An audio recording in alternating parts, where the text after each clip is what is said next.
করেছেন এমার্জেন্সি বিভাগে কি ঘটেছে, কি ক্ষয়ক্ষতি হয়েছে, কিভাবে তছনছ করা হয়েছে সেই ছবি তুলে ধরেছেন সিনিয়র এডিটর ময়ূখ রঞ্জন ঘোষ। দেখুন,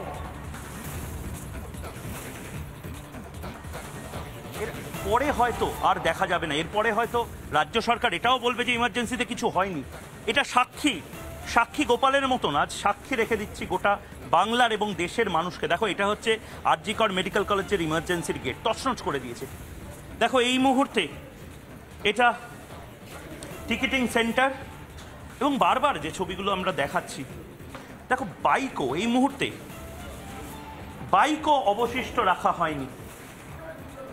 প্রত্যেকটা যেখানে যেখানে পারা গেছে সেখানে হল্টার মনিটর থেকে শুরু করে সব ভাঙচুর করা হয়েছে।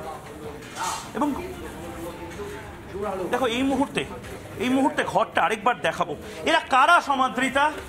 যারা দেশের এগুলো তোমার টাকায় কেনা সমাদৃতা। এই স্যালাইন, এই ইমার্জেন্সির সমস্ত প্রোডাক্ট, এই যে সমস্ত পিঙ্ক জেলকো, ইয়েলো জেলকো, গ্রিন জেলকো, এই সমস্ত কিছু, দেখো তার থেকেও বড় কথা, এই যে প্রমাণ লোপাটের কথা বলা হচ্ছে, সমস্ত কাগজপত্র প্রমাণ সব লোপাট করে দেওয়া হয়েছে। এই মুহূর্তে আমি রেফ্রিজারেটরটা দেখানোর জন্য বলবো, এগুলো আমাদের টাকায় কেনা সমাদৃতা। প্রমাণ লোপাট করবার জন্য প্রথমে দেওয়াল ভাঙা হলো, প্রথমে রং করে দেওয়ার চেষ্টা হলো, এখন গোটা আর.জি. কর হাসপাতালটাকে ভাঙচুর করা হয়েছে। আমি এইচসিসি ওয়ার্ডে একবার যাওয়ার চেষ্টা করব এবং সেই এইচসিসি ওয়ার্ডে দেখো, এই মুহূর্তে দাদা আপনারা ছিলেন যখন এইটা হয়েছে? হ্যাঁ, দেখো, আমাদের কলকাতা কর্পোরেশন থেকে বলা হয় জল নষ্ট করবেন না, রাজ্য সরকার বলে জল ভরো।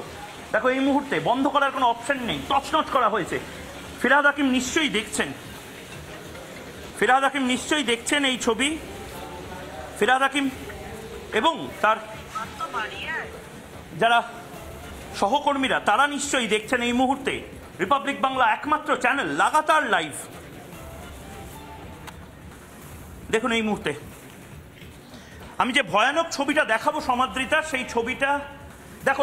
এই মুহূর্তে সমাদৃতা একবার আসার জন্য বলবো, দেখো এই ফ্রেমটা দেখো, এটা দিয়ে 4 তলায় যাওয়া যায়। এই সেই অভিশপ্ত লিফটগুলোর একটি, যেখান দিয়ে 4 তলার সেই সেমিনার রুমে যাওয়া যায়। সেমিনার রুম, আমরা জানি না সেমিনার রুমে কি অবস্থা, পুলিশ ছিল, পুলিশ আদৌ কাজ করেছে কিনা। দেখো, কোটি টাকা দিয়ে কেনা এইচসিসিউ ওয়ার্কিং ল্যাবরেটরি, দেখো এই মুহূর্তে ওয়ার্কিং ল্যাবরেটরির অবস্থা। সিসিইউ, এইচসিইউ সব ভেঙে দিয়েছে।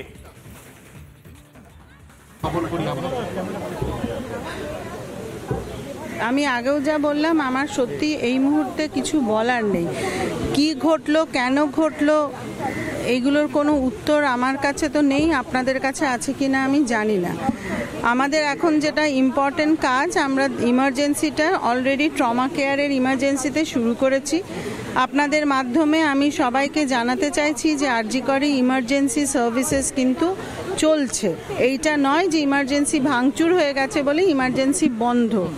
এই বার্তাটুকু অন্তত যদি সাধারণ মানুষ পান, যে যদি কেউ অসুস্থ মুমূর্ষু থাকেন, আর.জি. করে কিন্তু রুগীর পরিষেবা আগেও চলেছে, কালকেও অলমোস্ট নর্মাল বলছি এই জন্যে নিয়ার নর্মাল কথাটা ব্যবহার করছি, কারণ লোক না জানতে পেরে তুলনামূলকভাবে কম আসছেন। মানে এখানে ঢুকতে গেলেও তারা ভাবছেন যে এখানে ঢুকবেন কিনা, কিন্তু যদি কেউ এসেছেন তারা কিন্তু পরিষেবা পেয়েছেন। কালকে আমাদের সেন্ট্রাল ল্যাবেও প্রচুর টেস্ট হয়েছে, প্রত্যেকটা বিভাগীয় প্রধান প্রত্যেকজন তারা আমরা সবাই একসাথে হয়েই এই কঠোর পরিস্থিতি আমরা আগে কোনোদিন দেখিনি, এবং আপনারা যারা সাংবাদিকতা করছেন তারাও বোধহয় এই পরিস্থিতি কোনোদিন দেখেননি।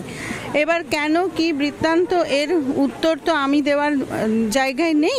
আমাদের কাজটা আমাকে করতে হবে, এবং কালকে নার্সিংয়ে যারা ছিলেন বা যারা ছিলেন প্রত্যেকেই ভীষণ শক, ভীষণ ট্রমাটাইজড। আমি এখন প্রত্যেকের সাথে কথা বলবো। 10টার টাইম দিয়েছিলেন, আজকে যে কোনো মুহূর্তে সিবিআই এর লোক এসে পড়বেন।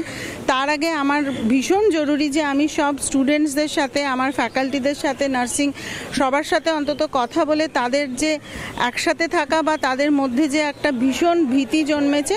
সেটাকে যতটুকুনি তাদেরকে আমি কিভাবে শান্ত করব জানি না, কিন্তু আমরা আশা রাখি প্রশাসন আছে, প্রশাসন বলতে আমাদের স্বাস্থ্য দফতরেরও প্রশাসন আছে, পুলিশ প্রশাসন আছে, মাথার ওপরে আমাদের গভর্নমেন্ট আছে, ম্যাডাম আছেন, একটা ব্যবস্থা নিশ্চয়ই হবে এবং সুস্থ স্বাভাবিক পরিস্থিতি নিশ্চয়ই ফিরবে। আমরা তো ভূমিকা নিয়ে প্রশ্ন উঠছে ম্যাডাম, এই ভূমিকা নিয়ে আমার কোনো কমেন্ট করার জায়গায় আমি নেই, কারণ আমি ফোন করেছিলাম, সিপি স্যার নিজে এসেছিলেন, ডিসি নর্থ এসেছিলেন, ওসি টালা এসেছিলেন, এবং ওই পরিস্থিতিতে মানে ওরা কিভাবে হ্যান্ডেল করবেন, কিভাবে কি করবেন সেই নিয়ে ক্রিটিসিজম করার জায়গায় বা মন্তব্য করার জায়গায় আমি নেই। ম্যাম, মব যেভাবে ঢুকে পড়েছিল স্পট চিহ্নিত করে বয়েজ হোস্টেল, এমার্জেন্সি, সেটাতে কোথাও কি আমাদের মনে হচ্ছে পরিকল্পনা, কোথাও মনে হচ্ছে আমি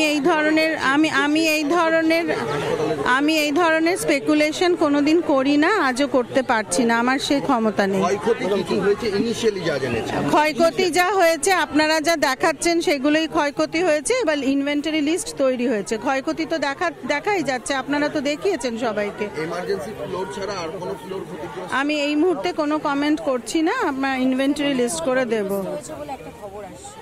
সেটা আপনারা দেখেছেন কি? সেটা আমরা এখন এই ব্যাপারে কোনো কথা বলছি না।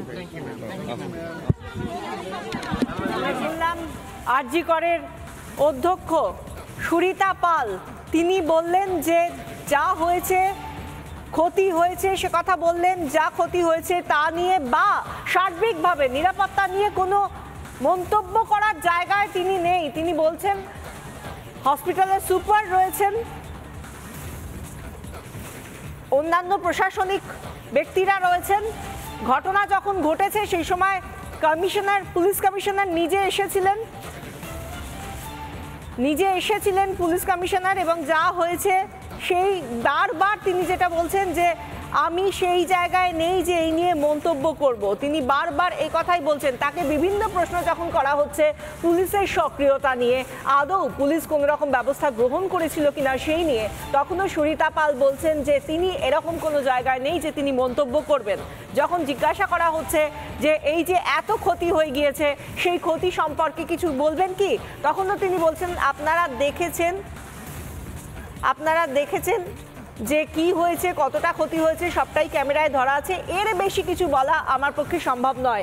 সুরিতা পাল আরজি করের অধ্যক্ষ হয়েও যেটা বলতে পারছেন না সেটা ক্যামেরায় তুলে ধরেছেন। এমার্জেন্সি